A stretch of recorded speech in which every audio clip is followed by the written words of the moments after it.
Allez, c'est reparti pour un nouveau numéro de Phonaps avec, comme toutes les semaines, mes 4 applis coup de cœur de la semaine. Bonjour et bienvenue à tous.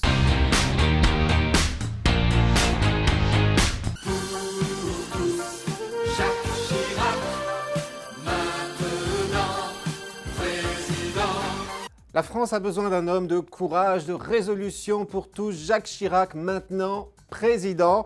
Mais oui, dans les années 80, on n'hésitait pas à pousser la chansonnette pour faire la promotion d'un candidat. Et quel plaisir, en pleine période préélectorale, de retomber sur une telle pépite au fil de la programmation de Radio avec 5O. Cette déclinaison gratuite pour Android et iPhone du site du même nom vous invite ainsi à une exploration de l'univers musical des décennies passées par pays.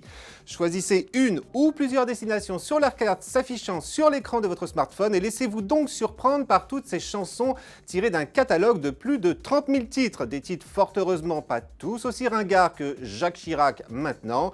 D'ailleurs, vous pourriez même y découvrir quelques pépites.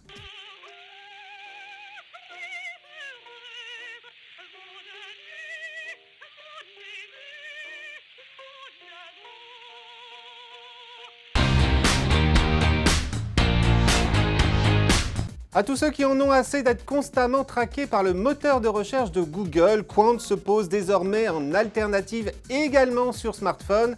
Et la promesse de ce challenger lancé sur le web en 2013 est pour le moins intéressante puisqu'il s'engage à ne collecter de ses utilisateurs que le minimum d'informations nécessaires à l'accès à l'ensemble de ses services et de toute façon à ne pas les retenir puisque sont bannis de cette appli gratuite pour Android et iOS les cookies et autres dispositifs de traçage.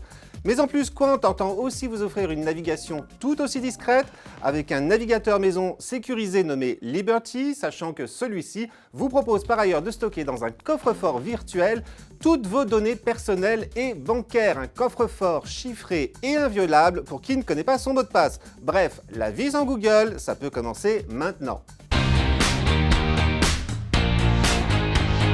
Pourquoi ça reste toujours aux hommes de faire le premier pas? En 2007, Adopte un mec a été le premier service de rencontre amoureuse à remettre en cause ce grand principe pourtant encore bien ancré dans nos us et coutumes. Aujourd'hui, c'est au tour de Bumble de tenter d'inverser ou de renverser les codes, mais avec cela de particulier que cette nouvelle application reprend par ailleurs le principe de fonctionnement de Tinder, ce qui se concrétise par le fait que si tout un chacun y est libre d'aimer ou pas les profils qui lui sont présentés, par contre, en cas de coup de cœur mutuel, seules les femmes sont habilitées à engager la conversation. Et en contrepartie, ces messieurs ont tout de même la garantie de ne plus se faire rembarrer dès leur premier message, mais par contre, ils risquent de devoir faire preuve d'un peu de patience. Les goûts et les couleurs, ça ne se commande pas, sauf que pour s'entendre avec quelqu'un, mieux vaut quand même avoir quelques points communs. Sinon, la relation risque très vite de tourner court. D'où tous ces sites et applications de rencontres affinitaires qui vous promettent de vous trouver la réelle âme sœur, celle qui aimera les mêmes choses que vous, classique. Eh bien, si vous en avez un peu marre justement de toutes ces applis qui, elles aussi, se ressemblent, essayez donc Hater, une toute nouvelle application gratuite qui prend le contre-pied de tout cela en se proposant de vous mettre en relation seulement avec des gens qui détestent les mêmes choses que vous.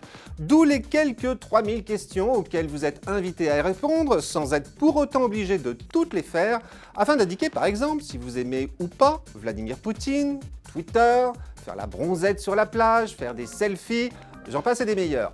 Pour le reste, le principe est le même qu'avec Tinder, à cela près que Hater ne va vous présenter que des profils proches de vous qui détestent les mêmes choses que vous. Bon, je ne suis pas certain que cela vous garantisse de faire plus de rencontres, mais après tout, qui ne tente rien. À savoir cependant, Hater n'est disponible pour le moment que sur iPhone, mais va arriver très prochainement sur Android. Et voilà, c'est fini pour cette semaine, mais on se retrouve naturellement mercredi prochain pour un nouveau numéro de Phonaps. Et en attendant, sur mon Twitter, mon Facebook et surtout dans le magazine 01net en kiosque un mercredi sur deux. Donc à mercredi prochain et d'ici là, portez-vous bien.